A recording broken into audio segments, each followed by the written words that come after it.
Hi friends, ఎలా ఉన్నారు? ఈరోజు మనం ఒక కొత్త వీడియోతో అయితే మీ ముందుకు రావడం అయితే జరిగిందనమాట. ఈరోజు ఈ వీడియోలో మనం 8వ తరగతి సాంఖ్యశాస్త్రంలోని 4వ పాఠమైనటువంటి ధ్రువ ప్రాంతాలు అనే పాఠం గురించి అయితే ఈ వీడియోలో మనం తెలుసుకునే ప్రయత్నం అయితే చేద్దాం. ఎవరైతే ఈ వీడియో చూస్తున్నారో లైక్ చేయండి. అదేవిధంగా ఈ వీడియో కనుక ఎవరికైతే ఉపయోగపడుతుందని మీరు అనుకుంటున్నారో వారికైతే షేర్ చేసే ప్రయత్నం అయితే చేయండి. సో మీరు వీడియో వారికి హెల్ప్ చేసినట్లుగా ఉంటుందన్నమాట. అదేవిధంగా మన ఛానల్ని సపోర్ట్ చేస్తూ సబ్స్క్రైబ్ చేసుకోండి. ఇలాంటి వీడియోస్ అయితే నేను చాలా తీసుకురావడం అయితే జరుగుతుందన్నమాట. సో అందరం కూడా మ్యూచువల్గా చదువుకోవడానికి అయితే ఈ ప్లాట్ఫామ్ని అయితే మనం క్రియేట్ చేయడం అయితే జరిగింది. సో ఎవరైతే మన 6th క్లాస్ కానీ 7th క్లాస్ కానీ మన ప్లేలిస్ట్ చూడలేదో ఒకసారి ప్లేలిస్ట్లోకి వెళ్ళి చూడండి. ఇదే విధంగా మనం టెక్స్ట్ బుక్ రీడింగ్ అయితే 6వ తరగతి సాంఖ్యశాస్త్రం, 7వ తరగతి సాంఖ్యశాస్త్రం మొత్తంగా మనం చెప్పడం అయితే జరిగిందనమాట. ఇప్పుడు మనం 8వ తరగతి చెప్తున్నాము. 9, 10 అయిపోయిన తర్వాత వీటికి సంబంధించిన బిట్స్ రూపంలో నేనైతే తీసుకురావడం అయితే జరుగుతుంది ప్రతి లెసన్కి కూడా. సో ఇక ఏమాత్రం ఆలస్యం చేయకుండా మనం వీడియోలోకి వెళ్ళిపోదాం. ఇక్కడ మనం చూసినట్లయితే ఇది వచ్చేసి మనకి 8వ తరగతిలోని 4వ పాఠమైనటువంటి సాంఖ్యశాస్త్రంలో 4వ పాఠమైనటువంటి ధ్రువ ప్రాంతాలు. సో ఇది ధ్రువ ప్రాంతాలు. సో ఇక్కడ చూసినట్లయితే 6వ, 7వ తరగతుల్లో ఇప్పటి వరకు చూసిన దానికంటే పూర్తిగా భిన్నమైన ప్రాంతం గురించి మీరు ఈ అధ్యాయంలో తెలుసుకోబోతున్నారు. ఈ ప్రాంతంలో అనేక నెలల పాటు వరుసగా పగళ్ళు, రాత్రులు ఉంటాయి. మన దేశంలో మాదిరి రోజు సూర్యోదయం, సూర్యాస్తమయాలు ఉండవు. ఇటువంటి ప్రదేశం మీరు ఊహించగలరా? ఈ ప్రదేశం చాలా చలిగా ఉంటుంది. ఎంత చలిగా ఉంటుందంటే ఎక్కడ చూసినా మంచుగడ్డలే. భూమి మీద మంచు, వాగుల్లో మంచు, నదుల్లో మంచు, చివరికి సముద్రం కూడా గడ్డకట్టుకుపోతుంది. సో 6వ తరగతిలో చదివిన 2వ పాఠం గుర్తు తెచ్చుకోండి అని మనకి ఇక్కడ చెప్పడం జరుగుతుందన్నమాట. సో ఇక్కడ మనం ధ్రువ ప్రాంతం చూసినట్లయితే ప్రపంచ పటంలో ధ్రువ ప్రాంతం చూసినట్లయితే ఇక్కడ ఎల్లో ఉంది కదా, ఇదంతా కూడా మనం ధ్రువ ప్రాంతంగా మనం చెప్పవచ్చు అన్నమాట. ఇదంతా కూడా ధ్రువ ప్రాంతంగా చెప్పడం జరుగుతుంది. సో ఇక్కడ చూసినట్లయితే మరింత దగ్గర నుంచి ధ్రువ ప్రాంతం అని మనకు ఈ విధంగా సర్కిల్లో చూపించడం జరుగుతుందన్నమాట. సో ఇక్కడ మనం చూసినట్లయితే ధ్రువ ప్రాంతం ఎక్కడ ఉన్నది, ధ్రువ ప్రాంతం ఎక్కడ ఉంది. గ్లోబ్ మీద ఉత్తర ధ్రువం మరియు దక్షిణ ధ్రువంను చూశారు. ధ్రువాల దగ్గర ఉండే ప్రాంతాన్ని ధ్రువ ప్రాంతం అంటాం. ధ్రువాల దగ్గర ఉండేదాన్ని ఏమంటాం? ధ్రువ ప్రాంతం అని అంటారు. సో ఈ అధ్యాయంలో మీరు ఉత్తర ధ్రువ ప్రాంతం గురించి తెలుసుకుంటారు. పటం 1 చూడండి. ఇది ఉత్తర ధ్రువ ప్రాంతం. దాని చుట్టుపక్కల ప్రాంతాన్ని చూపిస్తుంది. ధ్రువ ప్రాంతం వేరే రంగులో చూపబడి ఉంది. ఈ ప్రాంత సరిహద్దులను గమనించండి. దీనిని ఆర్కిటిక్ వృత్తం అంటారు. ఆర్కిటిక్ వృత్తం అంటారు. సో ఇక్కడ చూసినట్లయితే ధ్రువ ప్రాంతంలో ఉన్న ఖండాల ఉత్తర భాగాలను టండ్రా ప్రాంతం అంటారు. టండ్రా అంటే చాలా చలిగా ఉండే ప్రాంతం అని అర్థం. టండ్రా ప్రాంతంలో చాలా తక్కువ సూర్యకాంతి పడుతుంది కాబట్టి ఇక్కడ ప్రత్యేకమైన మొక్కల రకాలు ఉంటాయి. వీటిని టండ్రా వృక్షజాలం అంటారు. టండ్రా వృక్షజాలం అంటారు. సో ఇక్కడ మనం చూసినట్లయితే టండ్రా ప్రాంతంలో శీతాకాలం అని ఇక్కడ మనకి ఒక పిక్చర్ అయితే ఇవ్వడం జరిగింది. సో ఇక్కడ చూసినట్లయితే టండ్రాలో కాలాలు. టండ్రా ప్రాంతంలో చాలా చలిగా ఉంటుంది. అక్కడ ఎంత చలిగా ఉంటుందో ఊహించుకోవటం కూడా కష్టం. మన దేశంలో సూర్యుడు రోజు ఉదయిస్తాడు, అస్తమిస్తాడు. కానీ టండ్రా ప్రాంతంలో ఇలా జరగదు. నవంబరు, డిసెంబరు, జనవరి నెలల్లో సూర్యుడు అసలు ఉదయించడు. కాబట్టి చాలా చీకటిగా ఉంటుంది. టండ్రాలో ఇది చలికాలం.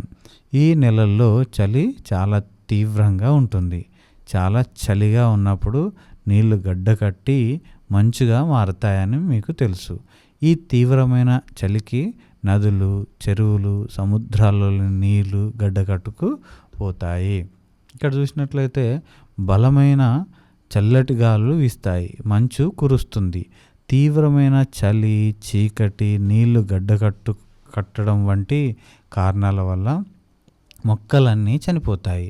పక్షులు, జంతువులు కూడా ఈ ప్రాంతాన్ని వదిలిపెట్టి వేరే ప్రాంతాలకు వలస వెళుతాయి. ఈ ప్రాంతమంతా చీకటిగా, నిర్జనంగా, నిర్మానుష్యంగా మారిపోతుంది. సో ఇక్కడ మనం చూసినట్లయితే వేసవి. సో టండ్రా ప్రాంతంలో ఫిబ్రవరి, మార్చి నెలల్లో సూర్యుడు ప్రకాశించటం మొదలు పెడతాడు.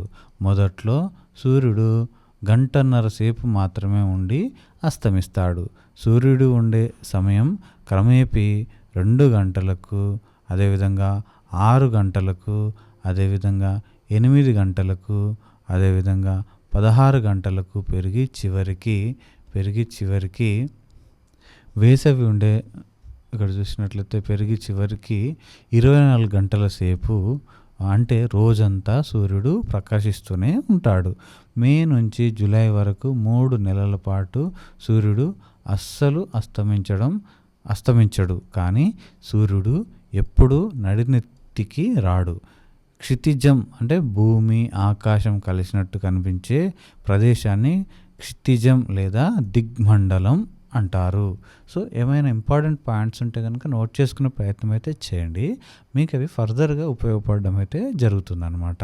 సో ఇక్కడ చూసినట్లయితే దగ్గరే ఉంటాడు. సో సూర్యుడు ఆకాశంలో పైకి రానందువలన ఈ ప్రాంతం వేడెక్కదు. సో ఇక్కడ చూసినట్లయితే వేసవి ఉండే 3 నెలల్లో కూడా ఇక్కడ చలిగానే ఉంటుంది. అయితే శీతాకాలంతో పోలిస్తే చలి కొంచెం తక్కువగా ఉంటుంది. వాతావరణం కొద్దిగా వెచ్చబడడం వల్ల మంచు కరుగుతుంది. శీతాకాలంలో గడ్డకట్టిన నదులు కరిగి ప్రవహించటం మొదలు పెడతాయి. చెరువులు నీటితో నిండుతాయి. పెద్ద పెద్ద మంచుగడ్డలు విడిపోతాయి. ఇవి నీటిలో తేలుతూ సముద్రంలోకి ప్రవేశిస్తూ వీటిని ఐస్బర్గ్స్ అంటారు. ఐస్బర్గ్స్ అని అనడం జరుగుతుందన్నమాట. సో శీతాకాలంలో నీరు గడ్డకట్టి నిర్జనంగా మారిన ప్రదేశం వేసవిలో రంగులు అలుముకుని సజీవంగా మారుతుంది. వేసవి రావటంతో అంతటా రంగురంగుల మొక్కలు, నాచు, గడ్డి, పొదలు పెరుగుతాయి. సో వీటి పూలు, పళ్ళు అనేక రంగుల్లో ఉంటాయి. వీటిని తినడానికి అనేక పక్షులు, జంతువులు వస్తాయి. సో ఇక్కడ వృక్షజాలం చూసినట్లయితే చలి కారణంగా ఈ ప్రాంతంలోని నేల పైపొర సంవత్సరం పొడవునా రాయిలాగా గడ్డ కట్టుకుని ఉంటుంది. దీనిని ఫార్మాఫాస్ట్ అని అనడం జరుగుతుంది. శాశ్వతంగా గడ్డ కట్టుకుపోవడం అంటారు. ఫార్మాఫాస్ట్ అంటే శాశ్వతంగా గడ్డ కట్టుకుపోవడం అని అంటారు. సో ఇలాంటి బిట్లు కూడా మనకు పడిన రోజులైతే ఉన్నాయి. సో ఇలాంటి బిట్స్ ఏమైనా ఉన్నప్పుడు అయితే మీరు నోట్ చేసుకునే ప్రయత్నం అయితే చేయండి. ఇక్కడ చూసినట్లయితే చాలా తక్కువ మట్టి ఉంటుంది కాబట్టి కొన్ని చిన్న మొక్కలు మాత్రమే పెరగగలుగుతాయి. నేల గట్టిగా ఉండటం వల్ల పెద్ద చెట్లు పెరగడం కష్టం. ఒకవేళ పెరిగినా ఇక్కడి బలమైన గాలులు మరియు తుఫానుల వల్ల అవి పెకిలించబడి దెబ్బతింటాయి. కాబట్టి టండ్రాలో అధిక భాగం ఎటువంటి చెట్లు లేకుండానే ఉంటుంది అని మనం ఇక్కడ చూడవచ్చు. సో ఇక్కడ చూసినట్లయితే టండ్రా ప్రాంతంలో వేసవి కాలంలో ఉన్నటువంటి ఇక్కడ చెట్లు కలర్గా మనం చూస్తున్నాము ఇక్కడ పిక్చర్లో. సో ఈ విధంగా మనకి పెరగడం జరుగుతుందన్నమాట. సో ఇక్కడ చూసినట్లయితే టండ్రా ప్రాంతపు ప్రజలు ఎస్కిమోలు విశాలమైన చెట్లు లేని మైదానాలతో, గడ్డకట్టిన సముద్రాలతో, బీడు రాళ్ళమయమైన దీవులతో ఆర్కిటిక్ ప్రాంతం ఉంటుంది. ఈ అత్యంత చలి ప్రదేశం ఎస్కిమోల నివాస ప్రాంతం. గ్రీన్లాండ్, కెనడా, అలస్కా, సైబీరియాలో చెల్లాచెదురుగా చిన్న నివాస ప్రాంతాల్లో వీళ్ళు ఉంటారు. వేలాది సంవత్సరాల పాటు ఎస్కిమోలు ఇతరులతో సంబంధం లేకుండా జీవించారు. చేపలు పట్టడం, వేటాడటం ద్వారా వాళ్ళు ఆహారాన్ని పొందుతారు. తమ ప్రాంతానికి అనువైన జీవన విధానాన్ని వాళ్ళు రూపొందించుకుంటారు. సో ధ్రువ ప్రాంతపు విపరీతపు పరిస్థితులను తట్టుకునేలాగా ఎస్కిమోల సాంప్రదాయ జీవనం ఉంటుంది. ఇటీవలి కాలం వరకు ఎస్కిమోలు అనుసరించిన ఈ జీవన విధానం గురించి ఇక్కడ తెలుసుకుందాం అని మనకు ఇవ్వడం జరిగింది. ఇక్కడ చూసినట్లయితే ధ్రువ ప్రాంతపు ప్రజల ఫోటో అని ఇక్కడ మనం చూడవచ్చు. సో వాళ్ళ వేషధారణ కానీ చూడవచ్చు మనం. సో ఇక్కడ మనం చూసినట్లయితే వాల్రస్ అనే జంతు దంతాలతో సైబీరియన్ యుపిక్ మహిళ చాలా పురాతనమైన ఫోటో అని ఇక్కడ మనకు ఒక ఫోటోని ఇవ్వడం జరిగిందనమాట. వాల్రస్ అనే జంతు దంతాలు. సో ఇక్కడ మనం చూసినట్లయితే ఎస్కిమో అన్న పదానికి ఎక్కువ మంది అంగీకరించే అర్థం ఏంటంటే మంచు బూట్ల వ్యక్తి. ఎస్కిమోలుగా పిలువబడే వారిలో 2 ప్రధాన బృందాలు ఉంటాయి. అవి ఒకటి ఇన్యూయిట్, 2 యుపిక్. వాళ్ళ భాషల్లో ఇన్యూయిట్ అంటే ప్రజలు లేదా అసలు ప్రజలు అని అర్థం. సో సైబీరియా ప్రస్తుత ఉత్తర ఆసియాలోని రష్యాలో ఉంది. సైబీరియా నుండి వచ్చిన వాళ్ళ వారసులే వీళ్ళు ఎస్కిమోలు అని మనం చెప్పవచ్చు అన్నమాట. సో ఇక్కడ మనం చూసినట్లయితే ఎస్కిమో భాషను వేల సంవత్సరాలుగా మాట్లాడుతున్నారు, కానీ దీనికి ఇటీవలి కాలం వరకు లిపి ఏర్పడలేదు. ఇందులో ప్రధానంగా 3 భాషలు ఉన్నాయి. ఒకటి అల్యూయిట్, 2 యుపిక్, 3 ఇన్యూపిక్ అని 3 భాషలు ఉండడం జరిగింది. సో ఇక్కడ చూసినట్లయితే 5000 సంవత్సరాల క్రితం ఆసియా నుంచి బేరింగ్ జలసంధి దాటి ఎస్కిమోలు మొదటిసారి ఉత్తర అమెరికాలో ప్రవేశించారు. సో ప్రస్తుతం ఎస్కిమో జనాభా అంత ఎక్కువగా లేదు, కానీ అది వృద్ధి చెందుతూ ఉంది అని ఇక్కడ ఇవ్వడం జరిగింది. సో ఇక్కడ చూసినట్లయితే సామూహిక జీవనం. ఎస్కిమోలు చాలా చిన్న బృందాలలో నివసిస్తారు. 500 కంటే ఎక్కువ జనాభా ఉన్న గ్రామాలు ఉత్తర అలాస్కా తీరంలో ఉన్నాయి. సాధారణంగా ఒక బృందంలో 25 నుంచి 45 మంది ఉంటారు. సో ఈ బృందాలు కాలానుగుణ కార్యక్రమాలతో ముడిపడి సంవత్సరం అంతా ఒక చోటు నుంచి మరొక చోటుకి సంచార జీవనం గడుపుతుంటాయి. సో ఇక్కడ శీతాకాలంలో తీరం దగ్గర ఉండి సముద్రపు సీల్ జంతువులను, చేపలను పడతారు. వేసవిలో సముద్రం నుంచి లోపలి ప్రాంతాలలో దుప్పి లాంటి కారిబో అనే జంతువులను వేటాడుతూ పళ్ళు సేకరిస్తూ గడుపుతారు. ఈ విధంగా వాళ్ళు తమ సంచార జీవనంలో 1100 కిలోమీటర్లు తిరుగుతూ కుక్కలు లాగే మంచు బల్లను అంటే స్లెడ్జ్ రవాణాకు ఉపయోగిస్తారు. సో నీటిలో ఉమియాక్స్ అనే పడవలను ఉపయోగిస్తారు. ప్రస్తుత కాలంలో చూసినట్లయితే ఇక్కడ మనం ప్రస్తుత కాలంలో స్లెడ్జ్ కయాక్లను బదులుగా మోటారు బోట్లను విరివిగా ఉపయోగిస్తున్నారు.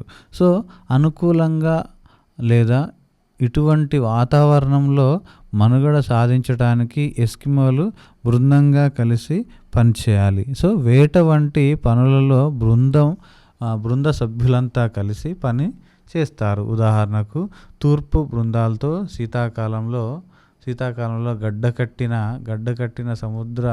సముద్రాలలో సీల్ జంతువులు ఊపిరి తీసుకునే రంధ్రాల వద్ద వాటిని వేటాడటానికి 10 నుంచి 12 మంది వేటగాళ్ళు కలిసి పనిచేయటం అవసరం. ఇక్కడ చూసినట్లయితే మనం హార్పూన్ ఆయుధం అని మనకి ఇక్కడ చూపించడం జరుగుతుందన్నమాట. సో ఇక్కడ చూసినట్లయితే కారిబో వంటి జంతువులను, తిమింగలం వంటి సముద్రపు పెద్ద క్షీరదాలను వేటాడటానికి 100 మంది దాకా ఉండే ఒక పెద్ద బృందాలు అవసరం. వలలతో చేపలు పట్టడం, పళ్ళు సేకరించడం, ఎలుగుబంటి జాడ కనుక్కోవడం వంటి పనులను ఒక్కరు లేదా కుటుంబ సభ్యులు చేస్తారు అని ఇక్కడ మనకి ఇవ్వడం జరిగింది. సో వేట మరియు చేపల పట్టటం. సో చేపలు పట్టడం మీద ఎస్కిమోలు ఆధారపడి ఉన్నారు, కాబట్టి ఈ పనులలో వారికి ఎంతో నైపుణ్యం ఉంటుంది. కారిబో జంతువులను దాదాపు అన్ని ఎస్కిమో బృందాలు వేటాడుతాయి. వేసవి కాలంలోనూ వసంతకాలం ఆరంభంలోనూ కారిబోలను వేటాడుతారు. కొన్ని ప్రదేశాలలో ఎస్కిమోలు వరుసగా నిలబడి కారిబోలు చెరువులోకి లేదా సన్నగా ఉండే వాగులోకి వెళ్ళేలా చేసి వాటిపై బల్లాలు, బాణాలు, హార్పూన్లతో దాడి చేస్తారు. కొన్నిసార్లు ఎస్కిమోలు రాళ్ళ కుప్పలను చాలా పెద్ద వరుసలో పేరుస్తారు. ఈ రాళ్ళ కుప్పలు దూరం నుంచి కారిబోలకు మనుషుల్లాగా కనపడతాయి. దాంతో అవి వెనక్కి తిరిగి పట్టుబడతాయి. కొన్ని బృందాలకు చేపలు పట్టడంతో పాటు వేట కూడా అంతే ముఖ్యం. లోతుగా ఉండే బురద నీళ్ళలో కానీ మంచులో ఉండే రంధ్రాల్లోంచి కానీ చేపలను పట్టుకుంటారు అని ఇక్కడ మనకు చెప్పడం జరిగింది. ఇక్కడ చూసినట్లయితే కారిబో జంతువుని ఇక్కడ మీరు చూడవచ్చు. దీన్ని కారిబో అని పిలవడం జరుగుతుంది. సో ఇక్కడ మనం చూసినట్లయితే నీటికి అడ్డంగా రాళ్ళతో చిన్న ఆనకట్టలు కట్టి వాటి వెనుక స్వచ్ఛమైన నీటిని చేపలు వరిసెలతో పొడిచి పట్టుకుంటారు. సో వాగులో నడుస్తూ ఆ ఆనకట్టల వెనుకకి చేపలు చేరేలా చేస్తారు. 3 పళ్ళు ఉండే వరిసెతో నిపుణులైన వేటగాళ్ళు ఈ చేపలను పట్టుకుంటారు. సో చేపలను పట్టుకోవడానికి ముళ్ళు లేని ఎముకను కొక్కెంలా వాడుతారు. దీనికి చిన్న దారానికి కట్టి శీతాకాలంలో మంచులో ఉండే రంధ్రాల దగ్గర, వసంతంలో వాగు ఒడ్డుల దగ్గర చేపలను పట్టడానికి ఉపయోగిస్తారు. సో హార్పూన్ అనే పరికరాన్ని విసిరి సీల్ జంతువులను పట్టుకుంటారు. నీటి మీద తేలే మంచు గడ్డల మీద నుంచి లేదా కయాక్ చెక్క చట్రం మీద జంతువుల చర్మంతో చేసిన ఒక రకమైన పడవ అన్నమాట. ఇది కయాక్ అంటే ఒక పడవ మీద నుంచి ఈ హార్పూన్లను విసురుతారని మనకి ఇక్కడ ఇవ్వడం జరిగింది. ఇక్కడ స్లెడ్జ్ బండి అంటే ఇక్కడ కుక్కలు లాగేటువంటి బండిని మీరు చూడవచ్చు. సో ఇక్కడ చూసినట్లయితే ఆహారం, ఎస్కిమోల ఆహారంలో ప్రధానంగా మాంసం, చేపలు, కొవ్వు పదార్థం ఉంటాయి. కూరగాయలు చాలా అరుదు. వాళ్ళు ఆహారాన్ని ఏమాత్రం వృధా చేయరు. వేటాడటం, చేపలు పట్టడం మీద ఎస్కిమోలు ఆధారపడి ఉన్నారు. కాబట్టి చేపలు, జంతువులు తగినంతగా దొరకనప్పుడు ఆకలితో ఉండటం వాళ్ళకు పరిపాటి. నేలను శాశ్వతంగా గడ్డ కట్టినంత వరకు మంచును తవ్వి వేసవిలో పట్టుకున్న చేపలు, జంతువులను పాతి పెట్టడం ద్వారా నిల్వ ఉంచుతారు. వాటిపైన రాళ్ళు పెట్టడం ద్వారా ఇతర జంతువులు తినకుండా కాపాడుకుంటారు. సో ఇక్కడ చూసినట్లయితే ఎస్కిమోలు నివసించే ప్రాంతంలో మాంసం వండడానికి లేదా కాల్చడానికి కట్టె కుప్పల కొరత ఉంటుంది. సో దానివల్ల చేపల్ని, మాంసాన్ని పచ్చిగానే తింటారు. పచ్చి మాంసం చేపలు గడ్డకట్టుకునేలా చేసి సన్న ముక్కల్లా కోసి సీల్ లేదా తిమింగలం నూనెతో ఉంచుతారు. సో కొన్ని రకాల మాంసం, ప్రత్యేకించి సముద్రపు పెద్ద పెద్ద క్షీరదాల మాంసం కొద్దిగా కుళ్ళిన తర్వాత తింటారు. దీనివల్ల గట్టిగా ఉండే మాంసం కొంచెం మెత్తబడి తేలికగా జీర్ణమవుతుంది. సో ఆహారాన్ని వండటం అంటే సాధారణంగా ఉడకబెట్టడమే అవుతుంది. నూనె దీపాలతో ఆహారాన్ని ఉడకబెడతారు. సో ఇక్కడ ఆవాసం చూసినట్లయితే ఆవాసం. సో ఇగ్లూ అన్న ఎస్కిమో పదానికి ఆశ్రమం, షెల్టర్ అని అర్థం. ఇగ్లూ అంటే మంచుతో చేసిన గుండ్రటి ఇళ్ళని మనం అనుకుంటాం, కానీ ఏ రకమైన ఇళ్ళనైనా ఇగ్లూ అనే అంటారు. వేసవిలో చాలామంది ఎస్కిమోలు జంతు చర్మాలతో చేసిన గుడారాల్లో నివసిస్తారు. చెక్క చట్రాల మీద బరువుగా ఉండే వాల్రస్ చర్మాన్ని కప్పడం ద్వారా పశ్చిమ అలస్కాలో శీతాకాలానికి పెద్ద పెద్ద గుడారాలను తయారు చేస్తారు. అలస్కా ఉత్తర తీరంలో దుంగలు, తిమింగలపు పక్కటెముకలతో గుండ్రటి ఇల్లు కడతారు. నేలలో చిన్న గొయ్యి తవ్వి దానిపైన గుండ్రటి కప్పు వేసి గడ్డకట్టిన మట్టితో కప్పుతారు. సో ఇక్కడ చూసినట్లయితే గ్రీన్లాండ్లో రాతి పలకలతో ఇల్లు కడతారు అని ఇక్కడ మనం చూడవచ్చు. తూర్పు మధ్య ప్రాంతాల్లో మాత్రమే మంచు ఇల్లు ఉపయోగిస్తారు. మంచును దట్టించి మంచు గడ్డలు కాదు, ఇటుకల మాదిరి చేసి గుండ్రటి పైకప్పు కడతారు. సో శీతాకాలంలో ఉండడానికి పెద్ద మంచు ఇళ్లను కట్టుకుంటారు. ఈ పెద్ద ఇళ్లకు ఉండే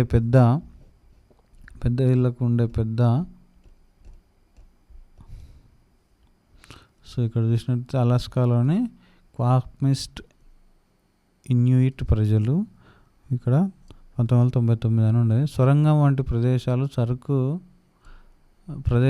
సరుకుల నిల్వకు కూడా ఉపయోగపడతాయి. ఈ ప్రదేశం ఇంటిలో నేలమట్టం కంటే కిందికి ఉంటుంది. టండ్రా ప్రాంతంలో కొంతమంది ఎస్కిమోలు సంవత్సరం పొడవునా కలప మరియు ఇటుకలతో శాశ్వతంగా నిర్మించిన ఇళ్లలోనే ఉంటారు. సో ఇక్కడ చూసినట్లయితే ఇంటి వెనుక సగ భాగంలో తలుపుకి 2 వైపులా 1 మీటర్ ఎత్తు ఉండే మంచు బల్లలు ఉంటాయి. సో వెనుకకి ఉండే మంచు బల్ల జంతు చర్మంతో కప్పి ఉండి పడుకోవడానికి ఉపయోగిస్తారు. సో పక్కలకి ఉండే బల్లలు అరలు కలిగి ఉండి ఆహార నిల్వలు ఉంచుకోవడానికి, బట్టలు ఆరబెట్టుకోవడానికి ఉపయోగిస్తారు. కాంతిని వేడిమిని ఇచ్చే నూనె దీపాలు కూడా ఇక్కడే ఉంటాయి. సో ఒక్కొక్కసారి 2 పెద్ద మంచు ఇళ్లను సొరంగం ద్వారా కలుపుతారు. సీల్ జంతు చర్మాలను కలిపి కుట్టి కొన్ని మంచు ఇళ్లపై నుంచి వేసి వాటిని కప్పుతారు.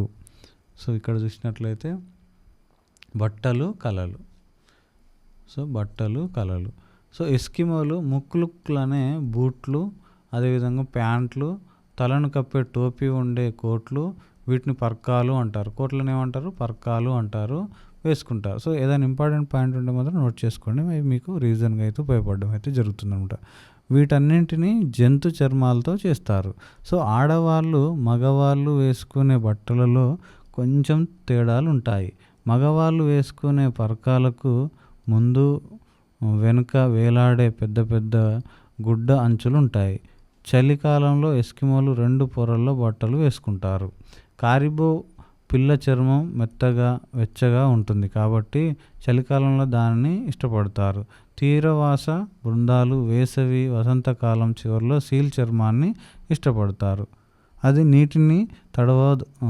అది నీటికి తడవదు కానీ గట్టిగా ఉండటం వల్ల ఇబ్బందికరంగా ఉంటుంది. సో బట్టలు సాధారణంగా ఎంబ్రాయిడరీ చేసి ఉంటాయి. అంచులు అందంగా కుట్టి ఉంటాయి. రకరకాల రంగుల జంతు చర్మాలను కత్తిరించి కలిపి కుట్టడం ద్వారా పర్కాల మీద డిజైన్లు చేస్తారు అని ఇక్కడ మనం చూస్తున్నాం. సో ఇక్కడ చూసినట్లయితే రోజువారీ ఉపయోగించే వస్తువులు, పరికరాలను ఎస్కిమోలు అలంకరిస్తారు. ఈ అలంకరణల వల్ల ప్రతి వ్యక్తి వస్తువులు ఒక ప్రత్యేకతను సంతరించుకుంటాయి.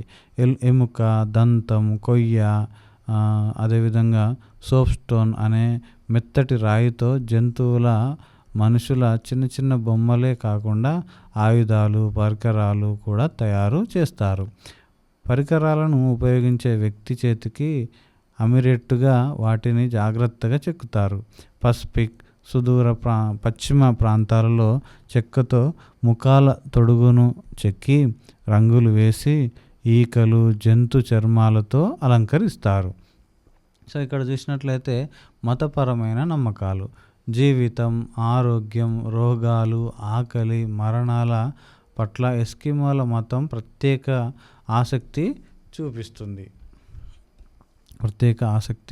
చూపించడం జరుగుతుంది. ఇక్కడ చూసినట్లయితే అలాస్కాలోని ఇన్యూయిట్ ప్రజలని మనం ఇక్కడ చూడవచ్చు. సో వీటన్నింటినీ ఆత్మలు నియంత్రిస్తాయని ఎస్కిమోలు నమ్ముతారు. అన్ని ఎస్కిమో బృందాలు శీల అనే అతీత శక్తిని, ఆత్మలను అంటే జీవం, ఆరోగ్యం, ఆహార దేవత అయిన సెడ్నా వంటి దేవతలు నమ్ముతాయి. సో ఇక్కడ చూసినట్లయితే మనుషులు, జంతువుల ఆత్మలు చనిపోయిన తర్వాత కూడా జీవించి ఉంటాయని వాళ్ళు నమ్ముతారు. అయితే ప్రతి బృందానికి తమదైన నమ్మకాలు, సంప్రదాయాలు ఉంటాయి. సో ఇక్కడ చూసినట్లయితే ప్రతి వ్యక్తి, కుటుంబం లేదా బృందానికి ఒక నిషిద్ధమైన అంటే టాబు ఉంటుంది. దీని ప్రకారం వాళ్ళు ఫలానా ఆహారం తినకూడదు వంటి ఆచారాలు ఉంటాయి. జననం, మరణాల సమయంలో లేదా వేట బాగా దొరికినప్పుడు లేదా అసలు దొరకనప్పుడు ప్రతి బృందం పెద్ద ఎత్తున సంబరాలు చేసుకుంటాయి. ఈ ఆచారాలను నిర్వహించే వారిని షమాన్లు అంటారు. సో ఆత్మల ప్రపంచంతో అనుసంధానానికి ఈ షమాన్లు సహాయం చేస్తారని నమ్ముతారు. ఇక్కడ చూసినట్లయితే తమ ఆచారాలలో మాయాజాలాన్ని, నాటకీయతను, అచేతనను షమాన్లు ఉపయోగిస్తారు. సో ఇక్కడ వినోదం మనం చూసినట్లయితే ఇక్కడ మనం కుస్తీ, పరుగు, హార్పూన్ విసరటం వంటి వాటిల్లో పోటీలు, ఇతర ఆటలు, కార్యక్రమాలు చాలా జనాదరణ కలిగి ఉంటాయి. సో కథలు చెప్పడం, పాడడం, డప్పులు వాయించడం, ఆడటం వంటివి మతపర ఆచారాలలో మనం భాగమైనట్లు నైపుణ్యం గల ఆటలు కూడా అప్పుడప్పుడు వీధిలో భాగమవుతాయి. సో బృందాలు ఒకదానికొకటి కలిసినప్పుడు సంబరాలు జరుపుకునేటప్పుడు మాంసం, కొవ్వు పదార్థాలతో పెద్ద ఎత్తున విందు చేస్తారు. ఇక్కడ చూసినట్లయితే బయటి ప్రపంచంతో సంబంధాలు. సో బయటి ప్రపంచంతో సంబంధాలు ఒకసారి చూసినట్లయితే ఎస్కిమోలు మొట్టమొదట చూసిన బయటి వాళ్ళు ఐస్లాండ్ నుంచి వచ్చిన గ్రీన్లాండ్ నివాసంలో ఏర్పరచుకున్న వైకింగులు. సో ఎస్కిమోలు చూసిన మొట్టమొదటి మనుషులు ఎవరు? వైకింగులు. సో ఐస్లాండ్ వాసులతో ఎస్కిమోల్ సంబంధాలు 1200 సంవత్సరంలోనే ప్రారంభమైతే కావడం జరిగింది. ఇక్కడ 1400 సంవత్సరం వరకు కొనసాగాయి వీళ్ళ పరిచయం అనేది. 1576 నుంచి 78 కాలంలో బాఫిన్ దీవులను బ్రిటిష్ సముద్ర యాత్రికుడు మార్టిన్ ఫాష్బిషర్ సందర్శించిన తర్వాత ఇతర ఐరోపా వాసులు ఎస్కిమో ప్రాంతంలో మరింత లోపలకు అన్వేషణలు చేపట్టారు. డేనిష్, నార్వేజియన్, ఇంగ్లీష్ అన్వేషకులు సముద్రాల మీద ఉత్తర ప్రాంతాల చివరికంట వెళ్ళి చైనాకు ప్రఖ్యాతిగాంచిన వాయువ్య మార్గాన్ని కనుగొన్నాడు. 1728 నాటికి రష్యన్లు సైబీరియా, ఉత్తర అలస్కాలకు చేరుకున్నారు. పసిఫిక్ సముద్రం, అట్లాంటిక్ మహాసముద్రం నుంచి వాయువ్య మార్గాన్ని కనుగొనడానికి అన్వేషకులు చేసిన ప్రయత్నాల వల్ల యూరోపియన్లు ఎస్కిమోలకు ఎక్కువగా తారసపడసాగారు. అయితే 1800 చివరి వరకు ఉత్తర ఆర్టిక్ దీవులలో ఉంటున్న ఎస్కిమో బృందాలకు బయటి వాళ్ళతో ఎటువంటి సంబంధాలు లేవు. సో 1850ల తర్వాత అమెరికా, యూరప్ దేశాల నుంచి తిమింగలాల వేటగాళ్ళు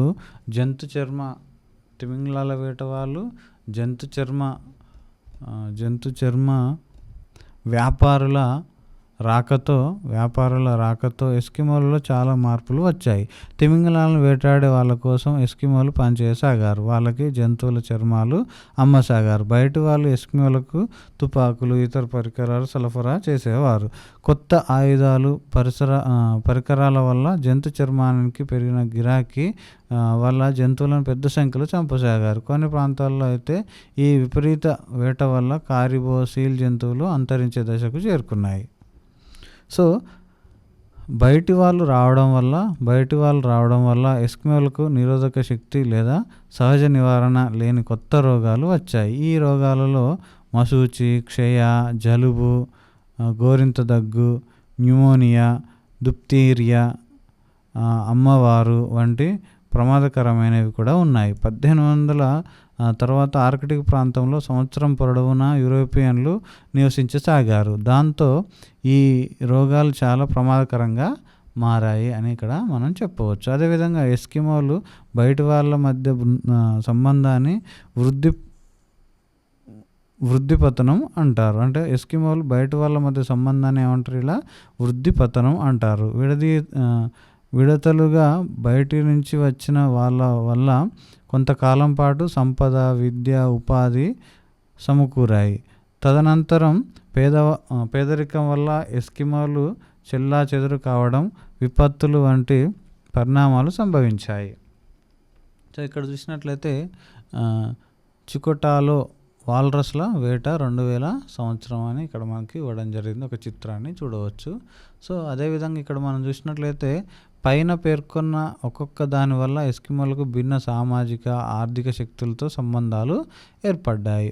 ఒకప్పుడు ఎవరు వెళ్ళటానికి వీలు లేకుండా ఉన్న ఉత్తర ప్రాంతాలు ఇప్పుడు విమానయానం, జాతీయ రహదారులు, శక్తివంతమైన ఓడలు, శాటిలైట్ ప్రసారాల కారణంగా అందరికీ అందుబాటులోకి వచ్చాయి. ఈ మార్పుల ఫలితంగా ఎస్కిమోల జీవన విధానంపై తీవ్రమైన ఒత్తిడి ఏర్పడింది అని మనం ఇక్కడ చూడడం అయితే జరుగుతుంది. ఇక్కడ కీలక పదాలు ఒకసారి చూడండి. ఆర్కిటిక్ మండలం, అదేవిధంగా టండ్రా వృక్షజాలం, ఐస్బర్గ్స్, ఎస్కిమోలు, కయాక్, అదేవిధంగా ఇగ్లు అనే ఈ కీలక పదాలు చూడవచ్చు. ఈ కీలక పదాల గురించి మనం లెసన్లో మాట్లాడుకోవడం అయితే జరిగింది. సో మరొకసారి వినండి. విన్న తర్వాత మీకు ఏమైనా డౌట్స్ ఉంటే కనుక ఈ వీడియో డిస్క్రిప్షన్లో అయితే కామెంట్ సెక్షన్లో అయితే కామెంట్ అయితే చేయండి. నేనైతే వాటికి రెస్పాన్స్ అయితే ఇవ్వడం అయితే జరుగుతుందన్నమాట.